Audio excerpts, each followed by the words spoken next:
la femme pendant le mois de Ramadan. Nous sommes face à deux choses différentes. La première des choses, c'est une nécessité de pouvoir rompre le jeûne avec des plats qui nous plaisent. C'est une chose qui fait partie des droits du mari et des droits de la famille, des droits des enfants et même des droits de la femme elle-même qui aime à faire des bons petits plats pour son mari et pour elle-même et pour ses enfants. Donc ça, c'est une réalité. Donc forcément, qui dit bon petit plat, dit du temps passé à la cuisine. Mais l'autre réalité, c'est que le mois de Ramadan, ce n'est pas le mois de la cuisine.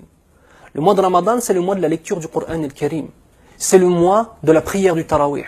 C'est le mois de Sadaqa. C'est le mois de l'apprentissage. C'est le mois du don de soi. Alors comment faire pour trouver un juste milieu entre ces deux choses-là? La réponse est très simple. Le modèle du prophète sallallahu alayhi wa sallam. Et c'est toujours la même réponse.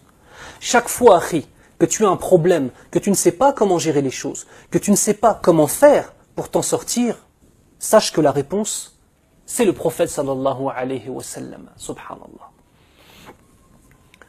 Quelle était sa relation avec ses épouses? Il avait une relation où il les aidait dans ce qu'il pouvait aider. Il avait une relation où la foi de ses femmes était plus importante que l'état de son estomac. Et qu'est-ce que tu fais toi avec ta femme, Akhil Karim? Une femme maintenant qui passerait des 5 heures, des 6 heures dans la cuisine, alors que tout le reste de la journée elle s'occupe des enfants, à quel moment va-t-elle se purifier? Et ya Akhil Karim, que ta femme se purifie, c'est encore plus important que toi. Parce qu'elle est celle qui élève les enfants. Elle est celle qui éduque les générations de demain. La femme dans un foyer est plus importante que le père, subhanallah. Subhanallah. Comment est-ce que toi maintenant tu peux profiter de salat al-tarawih? Tu peux profiter de salat al-tahajjud. Tu peux profiter de lire le Coran al-Karim, d'assister à des conférences et que ta femme soit cloîtrée dans la cuisine toute la journée. Et Akhi al-Karim, on va essayer d'avoir de la justesse et de la justice, Inch'Allah.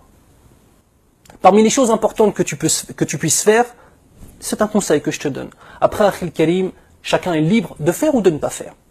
Mais parmi les conseils que je peux me permettre, Inch'Allah ta'ala, de te donner, c'est le fait que dans ta maison, le Coran al-Karim devienne le tronc principal de vos existences.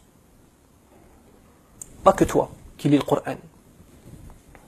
Pas que tes enfants qui lisent le Coran. Mais toi, ta femme et tes enfants.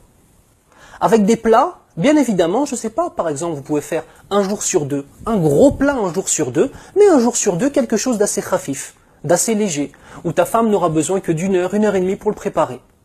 Ce n'est pas une obligation de manger un plat qui demande 5 heures de préparation, subhanallah. De même, salat al-tarawih. Pourquoi ne pas faire en sorte, par exemple, que pour salat al-tarawih, un soir sur deux, ce soit ta femme, puis toi. Dans tous les cas, toi, en tant qu'homme, tu peux faire salat al-tahajjud. Pourquoi ne pas, par exemple, laisser ta femme aller à salat al-tarawih et toi faire salat al-tahajjud? Pourquoi pas? Tu l'emmènes, elle fait tarawih, tu vas la chercher, tu la ramènes à la maison. Bien évidemment, elle ne part pas toute seule dans la nuit. Pourquoi ne pas faire ça? Pourquoi ne pas partager? Tu aimes ta femme. Si tu aimes ta femme, tu veux pour elle le paradis, forcément. Si tu veux pour elle le paradis, tu veux qu'elle se purifie, qu'elle se rapproche d'Allah Azza wa Jal. Hunna libasun lakum wa antum libasun lahun. Elles sont un vêtement pour vous. Mais le verset ne s'arrête pas là. Vous êtes aussi un vêtement pour elle. Tu aimes ta femme. Tu veux lui rendre un service. Tu veux être un homme positif. Tu veux être un homme pieux.